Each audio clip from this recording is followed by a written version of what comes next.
I want to say welcome and thank you for participating in this roundtable discussion. My name is Jessica and I'm going to be moderating. We have people typing in the chat right now where they're coming from, and it is amazing to see the number of colleges and universities that are represented. Our purpose in organizing this call was to create a place for our partners in campus recreation throughout the Carolinas and Virginia to share what decisions you are currently facing and what your strategies are as we head closer to reopening facilities whenever that time comes.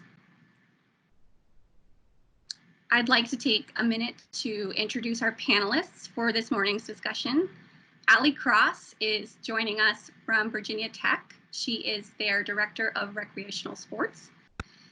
We also have Stephen Trotter, who is the Associate Director of Wellness and Fitness at East Carolina University. And we have Mike Lagomarsini as the Assistant Director of Fitness at USC Columbia.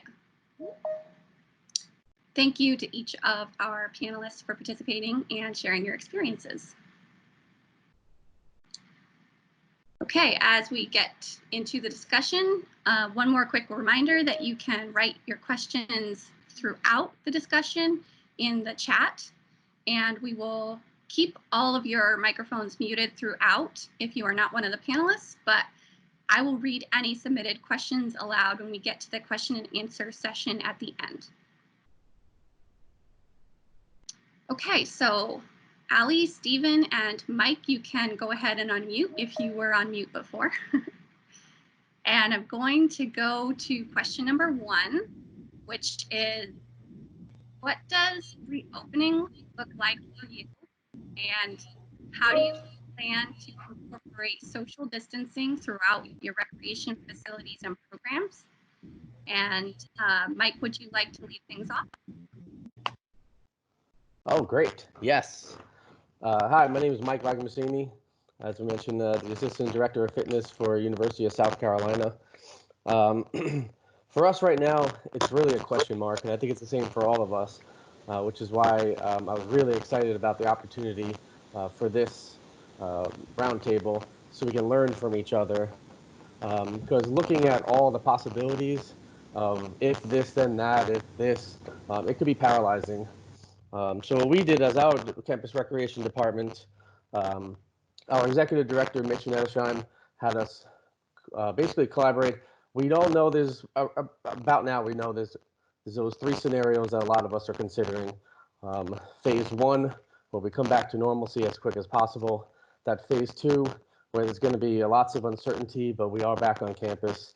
And then that 3rd phase where things are getting a little worse and we kind of have to reevaluate. They might not be on campus classes potentially until next year. So what we decided to do is we wanted to hit it with phase 2 of all the different possibilities. So that's why I think it's great about this, because we don't have all the answers. We have 100 and something people here. So I'm really hoping that this group chat will get going and that you guys will provide some insight from what you're doing, some questions to help us think of some things that we weren't doing, and then we can all learn from each other. So I want to thank first Darren for an advantage for putting this on for us, and to thank all you guys for coming along too. And hopefully our goal is to learn. So being the Assistant Director of Fitness, I'm going to focus on the fitness side. So for us, we all know that there are some things that we need to do when we come back. The biggest thing being social distancing and figuring out how far to go with that. Right now, our university specifically does not have answers yet. Our president said between May 15th and June 15th, he was going to come out with a plan of action for us reopening. He also said last week that he was creating a task force that was going to use to figure out, what we're doing.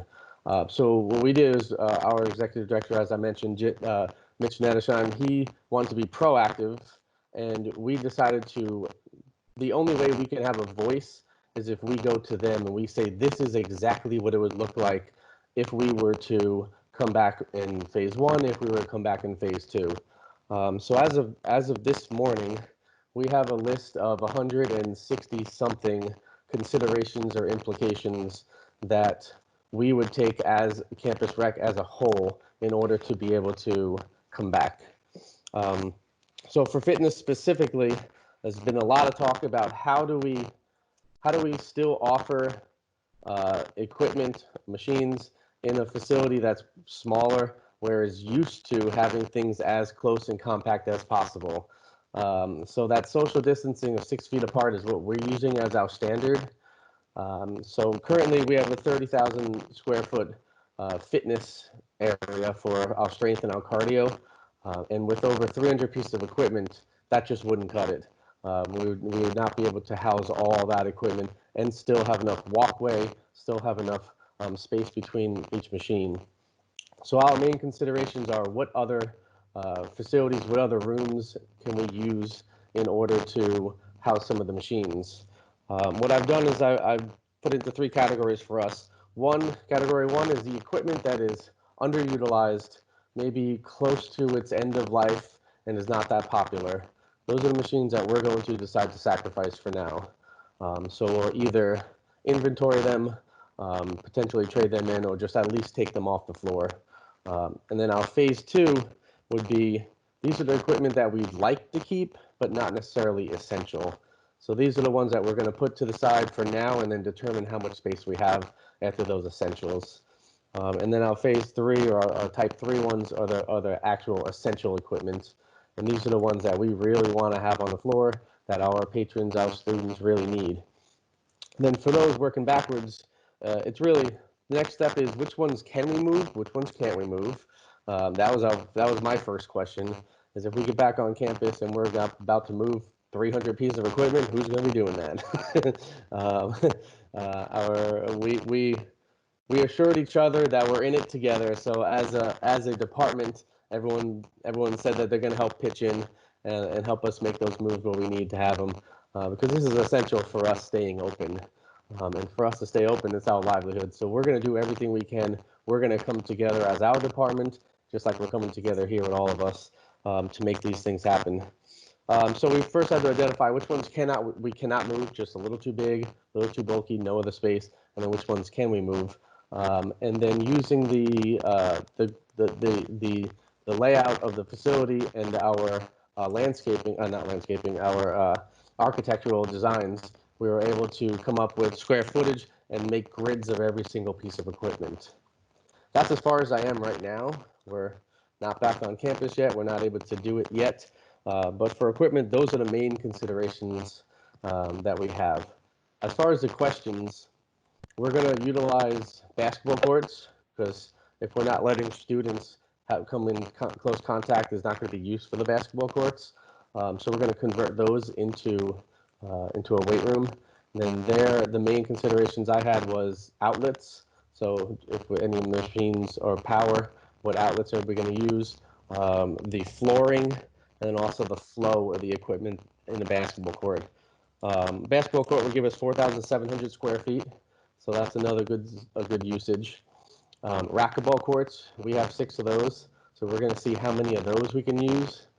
The big question there is in 800 square feet, what can we put in there that's going to be helpful? Is it worth it to throw maybe 4 pieces of machines in there? So we're kind of looking at that layout and seeing what would be best there. Um, Then our last place for the fitness center is rules and enforcement.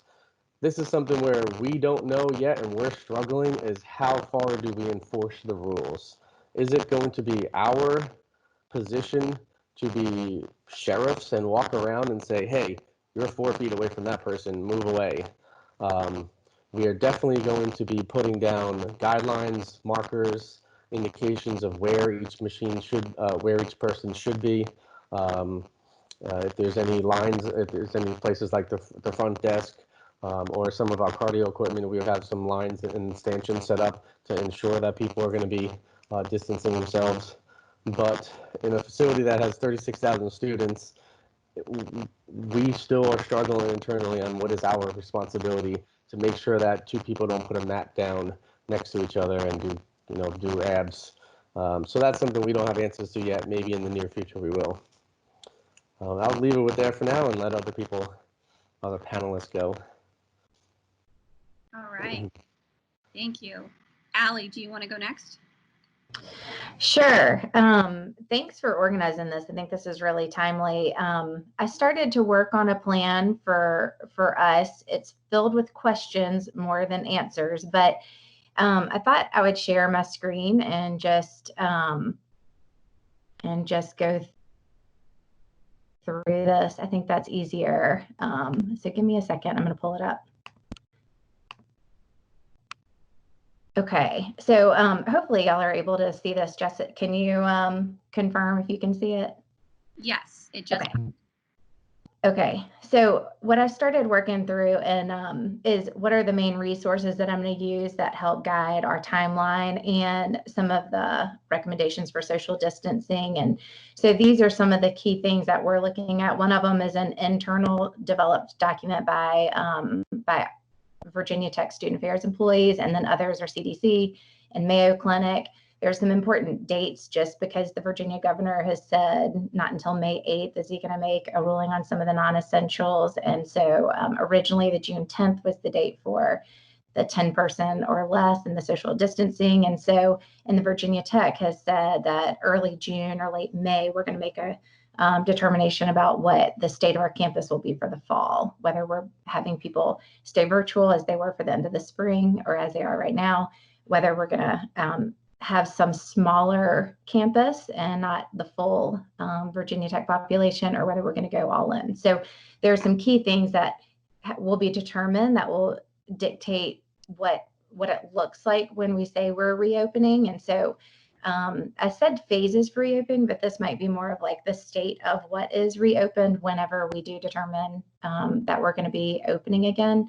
So currently we're all virtual recreation, as most other folks are. And then my thought is what we would prep for is a limited facility hours and limited access. So maybe not allowing numbers in at the cadence of what they usually are, but limiting and making people either pre-sign up or have some dedicated times that they can come in to manage numbers of people.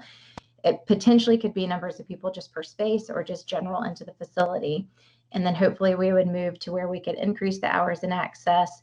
Then, and in these states, I would assume that we're at a place where our programs are still going to be virtual rather than in-person programs. So at some point, the limited programs coming back, and I would assume reservations and other things would come back at that same frequency, but it would all be considered with what's being recommended with group sizes and social distancing requirements. I'm also kind of watching to see when the NCAA makes some determinations about what sports will look like, and if professional and collegiate sports are not reopening until spring or some other time, then I think that would impact our club program as well as intramural sports. There's also some recommendations on the CDC website about sports and activities that you can't social distance and then eventually increasing program offerings, events, and reservations, knowing that at any point we could move maybe forward quicker or backwards quicker, maybe skipping one of those phases and going back to a different state of opening.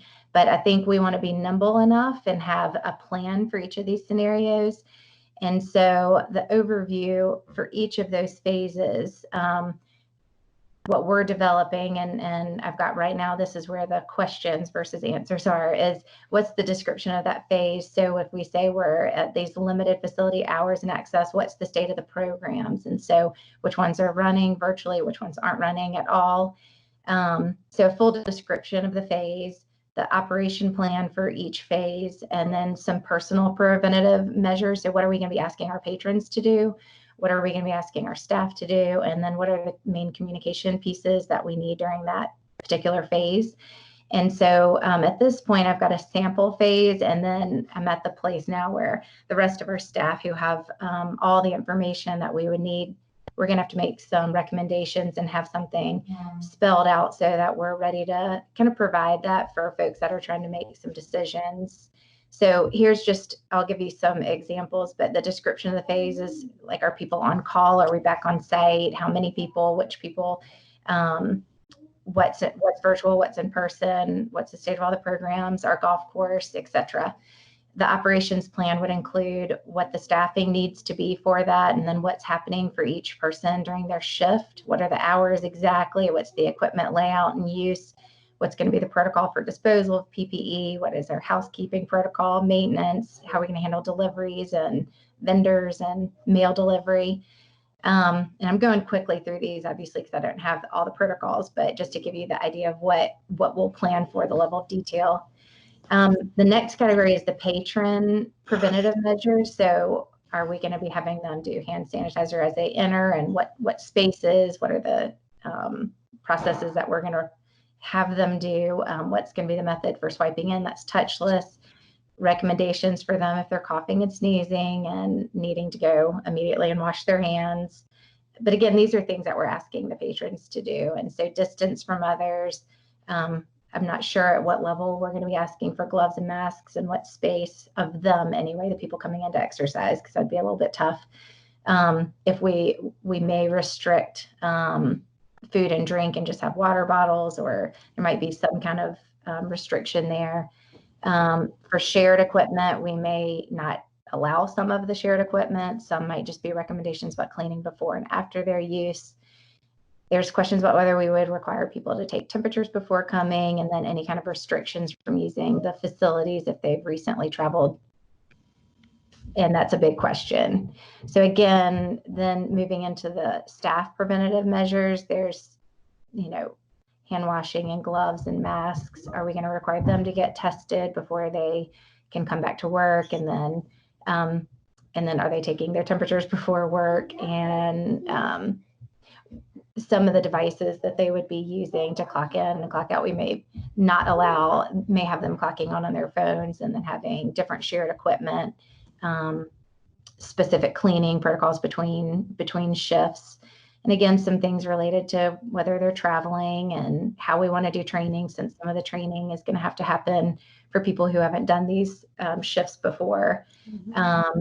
And so some might not be in person, and how we'll do all those trainings. And then, of course, all the communication plans and what type of information we would need. And so I'll just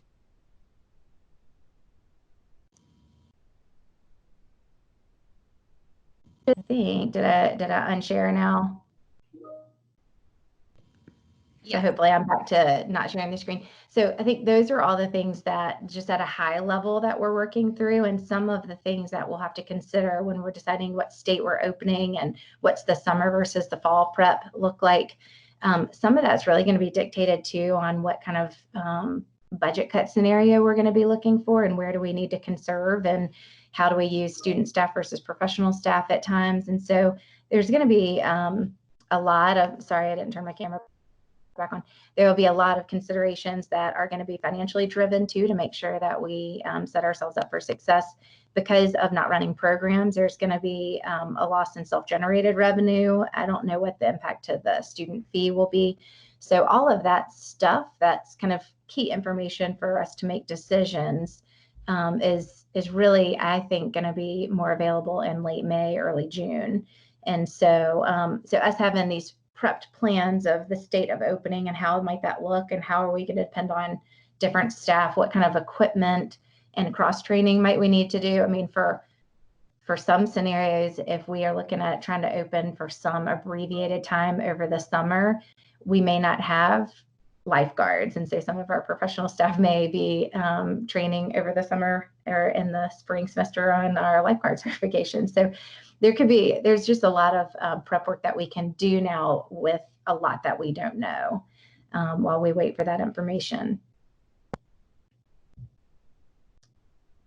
Yeah, perfect. And you mentioned being flexible. I think everybody's in that same boat. And a couple other things you mentioned as to like staffing roles and the thought of potentially taking temperatures, we'll circle back to later. Sure, just to see, what would that look like. Well, let me mention one other thing, if you don't mind. We were, your question was specifically about equipment, and I think that while we're looking at the exercise equipment, and some of it's the cardio and the weight machines and the larger equipment, some of it's the shared equipment on basketball courts, if we're going to allow just people to shoot around, but only certain number of people, not games, but just the courts to be used.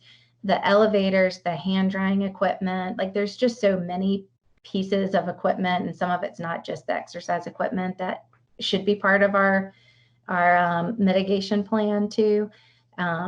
So some of that stuff I've listed out as things to consider, with exercise equipment being one of those. But so I didn't want to not address that part of the question. But there's a lot of equipment that I think will have to be thought through. And then in terms of spacing out equipment, even if we don't physically move some of the equipment, I think with signage and shutting down pieces so that you rotate through what people are using.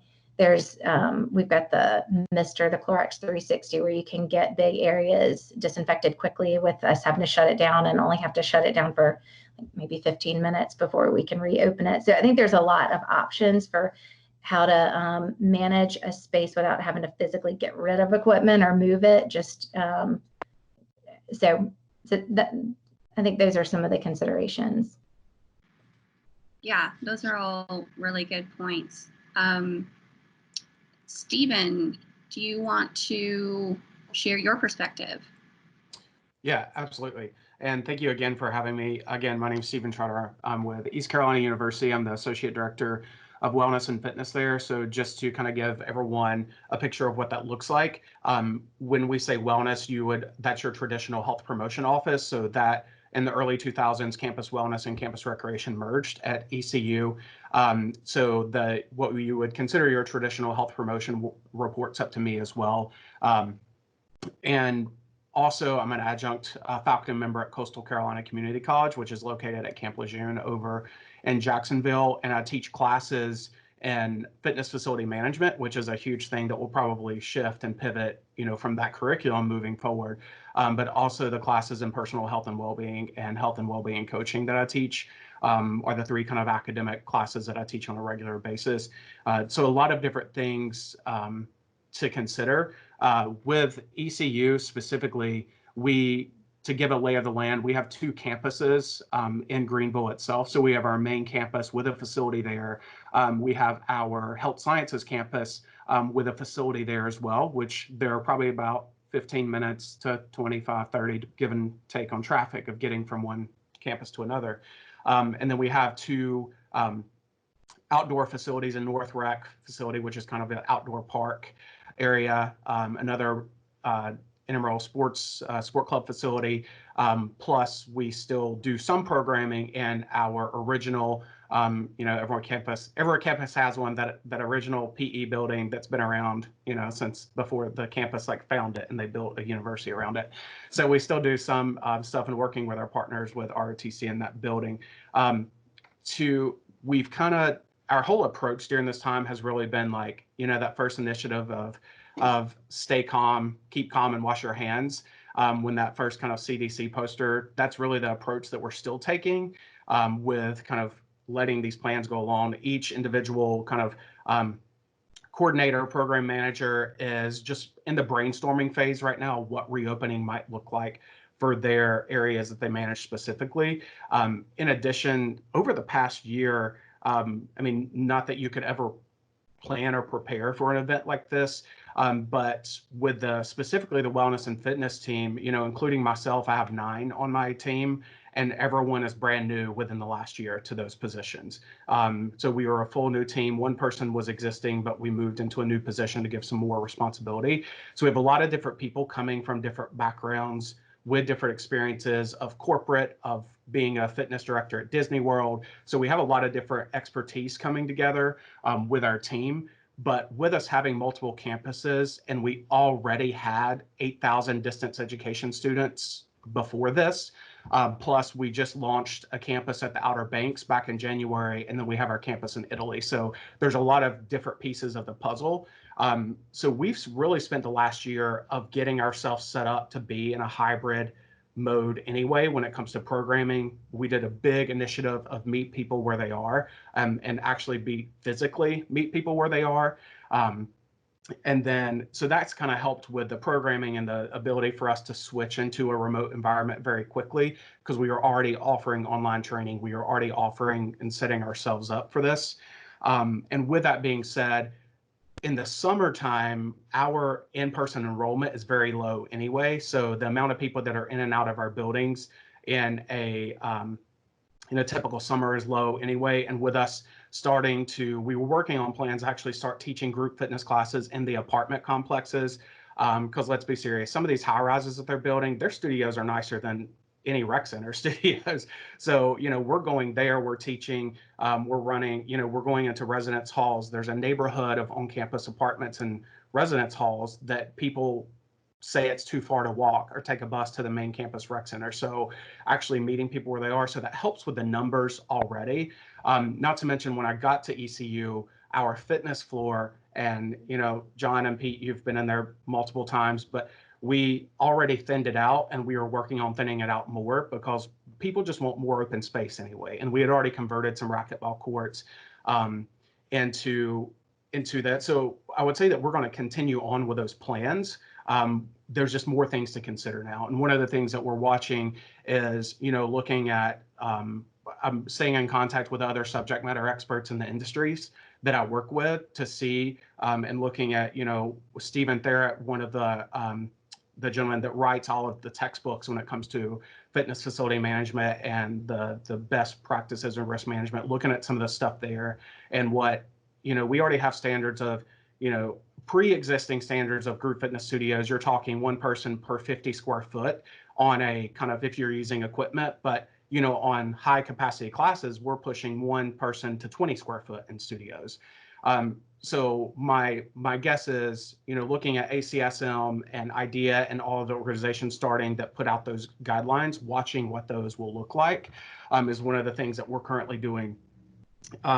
And the same thing when Allie was mentioning budget cuts is we already had a budget and strategic plan in place of making very specific financial moves to decrease our budget over the next 3 years, as well as increase in a certain dollar amount and auxiliary revenue. And we already had that strategic plan in place and what those areas of increased enrollment or increased revenue comes from.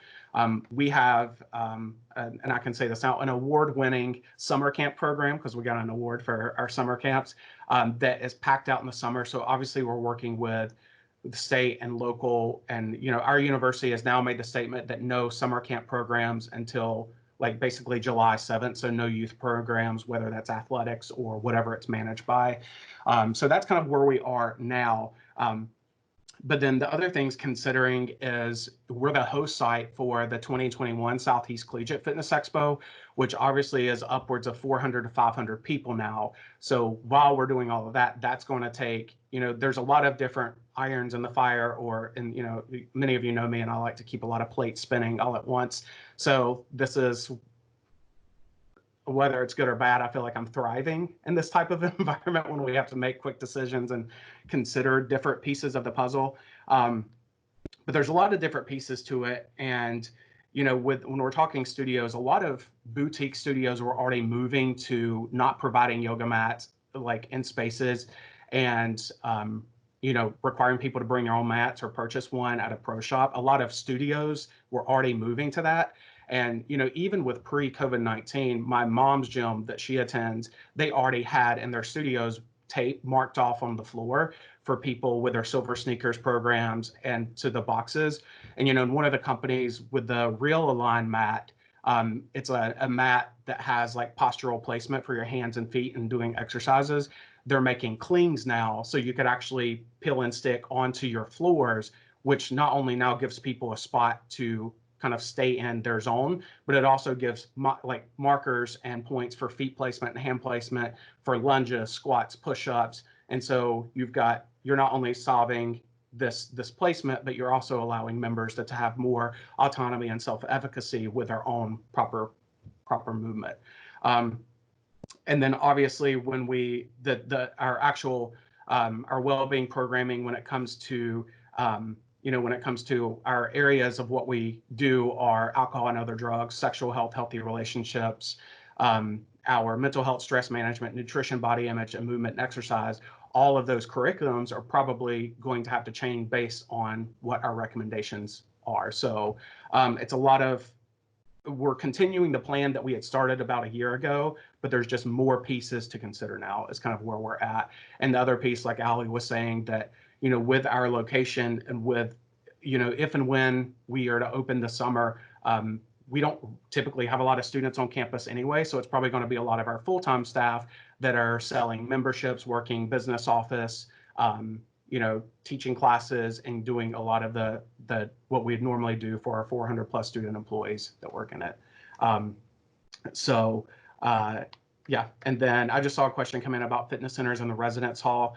We have a couple. We have one of those specifically. We don't at this current moment manage it in there. A lot of times we funnel equipment to them, but I believe that we currently probably have a small amount of students that are still, you know, utilizing residence halls as their primary residence, and so working with those partners. But it's a lot of unknowns, as anyone else is at this moment. Yeah, I think the ability to pivot is key, of course. But it sounds like all of you are, you know, going through this with the fine-tooth comb that it needs. And I love the idea of thinking of alternative spaces too, that you just mentioned. And I think that that's a really interesting concept. So I had a couple follow-up questions, and any one of you can answer these. If you have new policies in place, such as keep 6 feet away from people, or, you know, be sure to clean in this way, how are you going to be communicating those new policies to people coming into your facilities?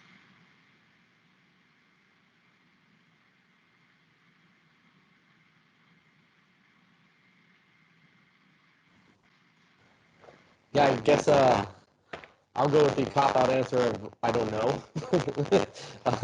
That was our biggest concern right now. I know for a solution, we are putting in place our staff having to do that. So we are making sure that we're going to have staff that are going to be in between Group X classes to sanitize, that are going to be either hourly or periodically to be able to sanitize each piece of equipment. And then we are going to have people on the floor walking around to help, but we don't. That is the question of what is helping. Is it going up to a student and saying you didn't do this, do it? Is it going after them and doing it for them? So those are some things that we have to, as a department, figure out exactly how far to go. But that's a great question. I'll jump in on that too. I think that because of the timing of when we may, at best, be able to reopen, being over the summer, when I know our universities already, as I'm assuming most have said that the summer is going to be completely virtual for academics again. So we don't expect to have a lot of students back on campus, and it'll be a smaller population. So I think that figuring out how we're going to manage a limited access and communicate kind of a daily update of what the state of, because at any point we could have to return back to a virtual environment or something. So I think that kind of getting people used to looking at the state of the facility hours, the facility, the processes that are in place for whether they have to pre-register for a spot or whether there's any programs available. All of that we're going to have to get people used to checking before they come. And then there's other communications that we want to help. And I don't think we'll, as a rec department, be alone in this, but some things related to being able to recognize their own symptoms, guidelines for their own PPE if they're wearing them, you know, some of those things I think we'll have to communicate. So we'll lean into some of our universities' communication platforms because I know that there's been town halls, there's a regular COVID website for Virginia Tech folks. And so a lot of people are getting used to leaning into the communication and looking at things.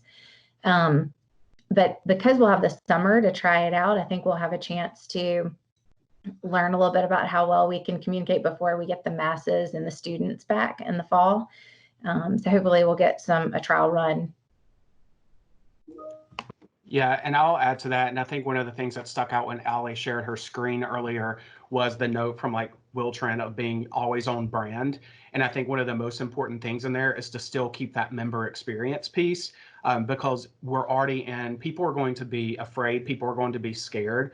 And, it's like, it goes back to the concept of there are 100+ barriers to entry, like many barriers of entry, and then a lot of barriers to entry to health and well-being programs are on the facility or the people itself.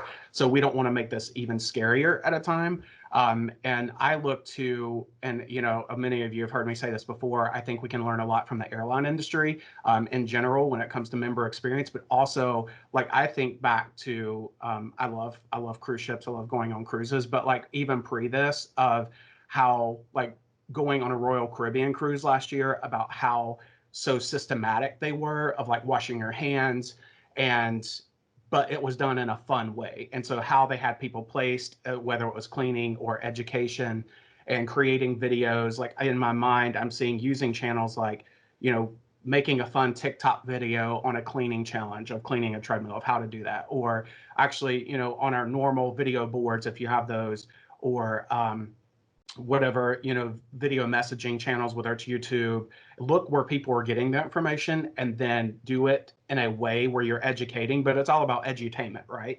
Because no one wants to, you got to get people to listen to you first before you can educate them. So I would say, if anything, my biggest thing is use the edutainment factor to, like, again, stay on brand, meet people where they are, and don't add additional fear.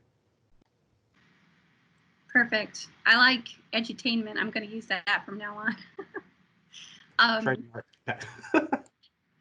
I have our second question queued up, and it's about how operational procedures may change. And I know all three of you really did touch on that a little bit already, but Allie, if I could come to you first. I know you mentioned the possibility of taking temperatures, considering doing that, and other check-in procedures. Do you have an idea of what that would look like for you if that is something you decide to do in terms of training your staff to do that? Yeah, I don't know exactly. I know from reading one of the Las Vegas casinos plan for reopening, I was looking at what they would do, and they've got thermal cameras where they're able to watch as people are coming in, and if the temperature is over 100, that's their cutoff. So different than daycares, but the 100 is kind of where they're saying they're going to stop people and not let people in. So I don't know how sophisticated and how best we can scale that, and how much we can hope that folks adhere to their own protocol of checking it and then making decisions about whether they leave the house or not. And I don't know whether we'll be able to really implement it with users versus staff better, but those are both two audiences that I think we would kind of consider. How serious do we need to be on this? I know that's on the Virginia Tech kind of public health considerations. That's been one for if we go back to in-person classes in the fall. That's what they're saying that they're going to have students do. So potentially, if that's campus wide, that you're going any place you're going, if you're going to go to class, you have to check your temperature and know that you're over 100. I know there's been conversations with our health center about providing thermometers to everybody. So I don't know yet.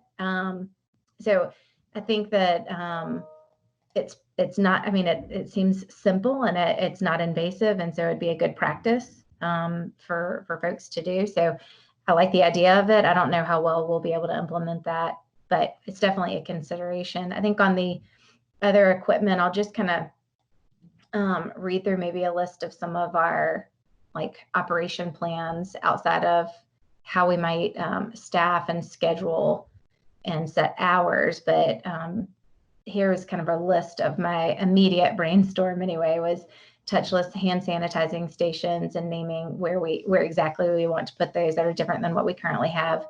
Water bottle refilling stations, most of them I think would be fine to keep. We have one that the mouthpiece goes pretty close to where the ice machine is, so that might need to come offline.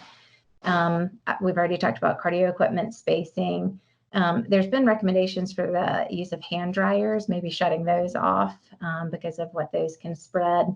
And then the touchless process for access management, which is an easy fix. I was reading on the Las Vegas Winds casinos plan that they would limit the number of people in an elevator at a time, just to be able to keep some social distancing there. and then rerouting all primary entrances to sliding glass doors, and then any doors that can be propped so you don't have a lot of door handles being touched, just to manage how much you have to clean. And then the towel service and distribution, that's kind of a question, especially for dirty towels coming back, whether we want to provide that or just tell people bring your own, and we're not going to provide that service. And then like shared magazines and shared equipment like basketballs and mats and things that some of those may be easy to just say you have to bring your own basketball if you're going to shoot around, but other things we might still provide if we've got adequate pace of cleaning and trust that people are going to clean after themselves. I'm not extremely confident that it would go perfect because we've left some of our outdoor spaces open, and the fields right now are open, and there's definitely a lot of activity on the fields. And so I'm not sure. I think when it comes to exercise, people, they really like their activities. And so it might be a hard adjustment for people.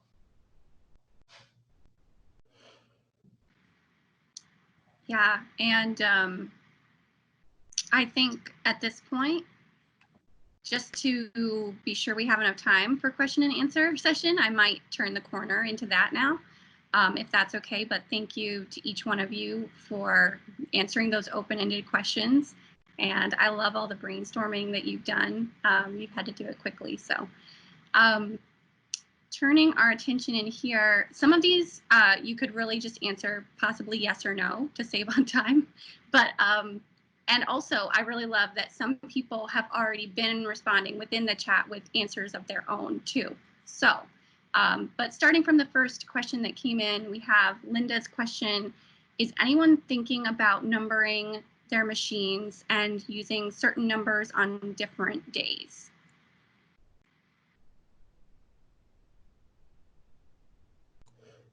Yeah, I think that's a strategy that could work. And I would just say that if you have, like, to be honest, all of our cardio and all of our facilities is networked cardio. So for us, I mean, we would most likely use any messaging and, changing the home screen of the cardio machines and being able to push to the cardio machines and just using all of our network cardio for educational purposes. Because especially, one of the things, and Pete or Marcotte or Darren or y'all might want to jump in on this. I mean, but as far as like one of the things we have to watch for is, for those of us with network cardio, they in a sense need to still have power so they can get updates. So unless that has changed, John, I mean, I think we would still need a way to not necessarily allow our equipment to fall behind in that process. Mm-hmm. And I will say that other people have responded to that question in the chat, saying that for them, some of them are thinking more along the lines of restricting number of people rather than going the opposite side of it, which is restricting the amount of equipment. Let's see, we have a request for Mike to share his 100 assumptions / concepts, which he already said he will do. And he is doing now, I think. We have a question from John saying, has anyone given thought to having sign-up times for rec center attendance in 90-minute slots and then allocating 30 minutes for disinfecting and cleaning? Just real quickly, I'll just scroll through this silently as we talk other questions, just so people can see them.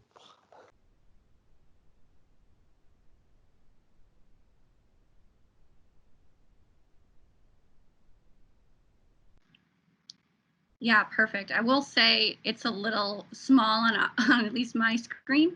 We may have an opportunity to share this with the entire group if that's something you're open to afterward. So we'll see. We'll see on that. Yeah, that might be a better option. I'll do that.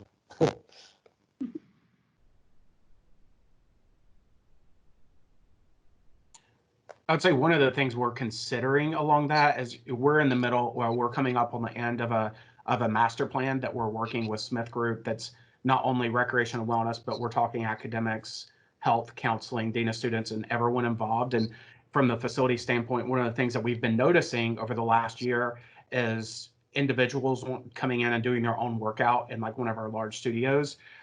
So one of the things that we've discussed, and we will definitely retrofit that sooner in spaces, but to create personal movement studios where they're small, 200 square foot, and looking at putting, like the echelon mirror or the actual mirror in there, and basically like how Hilton is doing in a lot of their hotel rooms, where that is a solution where we can create these personal movement spaces, because that's what people are wanting anyway. That's what they're doing.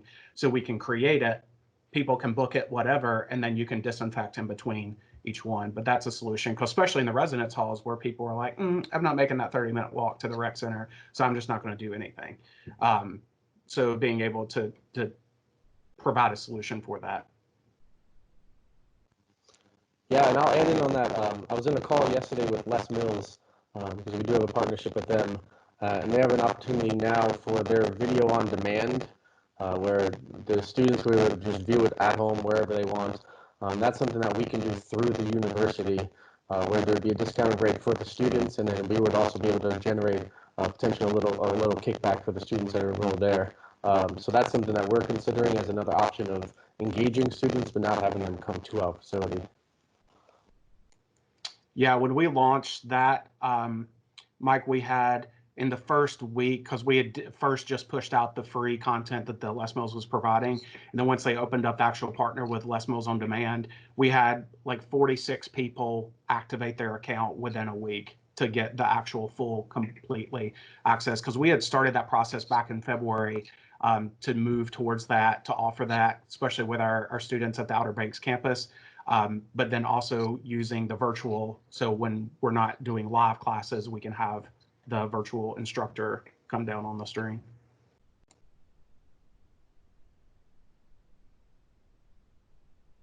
So another question that came in was, is anyone considering Clorox 360 for overall daily disinfecting? And I think Ali mentioned you are, right? How about Stephen and Mike? Are you both?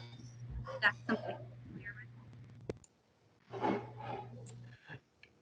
Yeah, I believe so. Our housekeeping manager has done like an awesome job throughout this process. And I mean, because with our housekeeping manager, she actually manages the housekeepers and our student centers as well.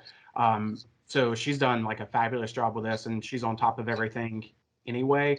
One thing, and I know that University of Georgia does this and Casey at the University of Kentucky, but they've been doing the electric static cleaning of the equipment. They've been doing that for a while. And when I was on the phone with Casey the other day, he said right now that they're like on a 4-month lead time for those electrostatic cleaning.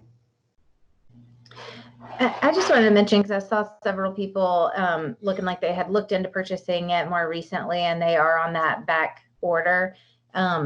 So our housing and res life, as well as our health center, have, and then just general university facilities have them. And so I'm wondering if some of your other universities, if you look into some other areas at the university, see if they already have purchased any, have additional product, and then can do some kind of rotation at least. So maybe it's a close, even if it's not, on a throughout the day periodic use, it could be something that you use in certain spaces at an opening or a closing. So there could be something that's within reach, especially with so many facilities on campus being closed, that maybe it would free up some devices that you already have on your campus that you just don't have as a department yet. Yeah, that's a great point. I think someone else had a similar question of other departments on campus collaborating. So us being part of student life, we have the luxury of we share our list with the rest of our student life entities, and then we're all going to work together and see what either we can share or what someone's doing that's better, being that we have our student union with all the dining services there and very high touch points there too, that we can work off each other, just like we're doing here. Okay, another question is anyone coordinating with other entities on campus that are facing similar issues such as dining, res life, athletics?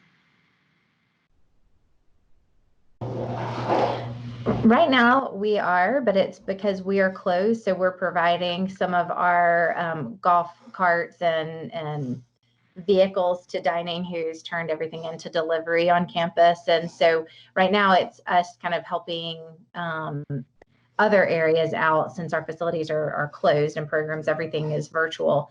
So the other thing that that we've been doing is having conversations with all the student affairs units that have housekeeping and maintenance to figure out how we would back each other up if one area does go down. And we've done most of this with the understanding that what are the priority areas, and then what are the areas that would need to shut down if we really got low in terms of staff, and backing each other up. So with the Shepherd Health Center being the most critical, and then our housing, since we still have students on campus, and then there's a separate decontamination team. So if there was an actual case, which there have been, but those areas are cleaned by not just regular day-to-day staff. It's people specifically outfitted and prepared for a decontamination cleaning. So some of that's all sharing staff now and working across departments.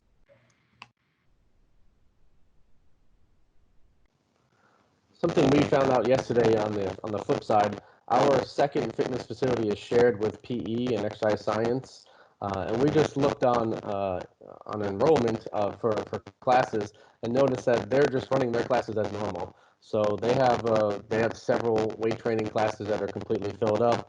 They have several mind, body, and yoga and spin classes that are PE classes that utilize our facility that are completely filled up. And that's we didn't even think about talking to them and seeing what they're doing or seeing what their considerations are.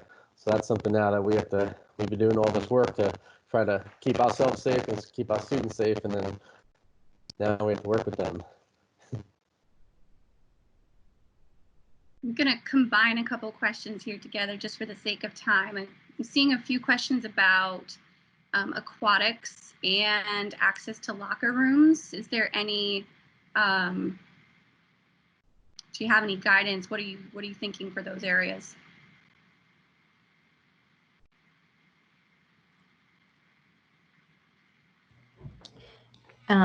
I'll jump in. I saw that, and whoever was asking it, I might want to stay in touch as you're kind of coming to some conclusion and answers, because the locker rooms and shower facilities and restrooms are definitely one that are going to be tough. I think the pool, I know chlorine kills COVID-19, but in terms of, and then lifeguarding staff, they already have their distance unless they have to save someone. And so there's some places where it might be safe to open. I think the aquatics and the locker rooms have been kind of questions of mine to dive into more. So I would be interested in continuing to share ideas about those spaces specifically.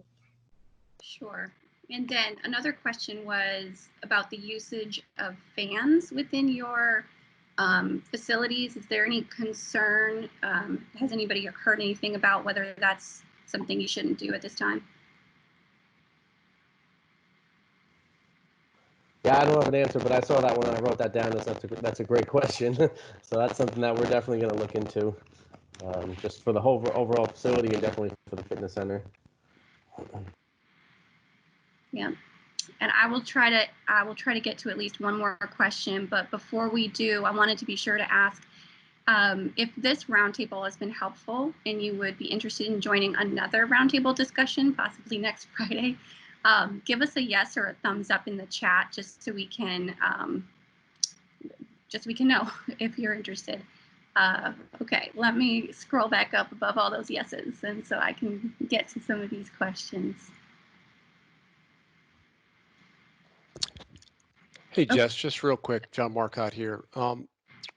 Is there a format that we might be able to use where we may be able to send out a survey to this group just to see what topics of interest they would like us to maybe consider? And if there's somebody that has some expertise on that subject that would like to serve as a panelist, we'd love for you to volunteer that information. So, and like I put in the chat, our whole entire purpose here is really to give you a platform and to be able to share information. I mean, obviously you all have, there's a hierarchy for the state institutions in your individual institutions, and a lot of the information is going to come down from leadership in those institutions, but the execution on the day-to-day basis will probably vary amongst each of you. And I think, this type of forum to share how you're going to go about getting those things done, I think is invaluable. So we really appreciate you all taking the time to be here. And just on behalf of Advantage Sport and Fitness, simply want to say thank you. Yes, definitely. I'm trying to identify a question that isn't going to take a long time to answer. There are questions about what type of safety gear might be needed for your students, but I know that that might be a really hard one to answer at this point. If any of you have a quick answer to that, of what you're doing or what you're thinking of ordering, you can feel free to go through that. We have just about a minute left. I know for us, we're waiting to hear from our president, who's going to have some specific guidelines for all student employees and faculty staff. So it depends on what they say. But I think this great part of this is I left here with a lot more items to put on our list than what we started. And I think that was the purpose and goal, is for us all to get together and to just see what we can do and help each other out. So I want to thank you all for that too. All right, that's perfect. So we're about out of time, and I want to be sure to send a big thank you to Darren, Pete, and John for getting this idea off the ground and bringing us all together. If any of you have any follow-up questions after the call, please don't hesitate to reach out. Again, we want to thank all of our participants for joining in, and especially our panelists for their contributions and for leading our discussion so well. And with that, I wish you all a safe and healthy weekend. Bye for now. Thank you. Thank you all. Thanks.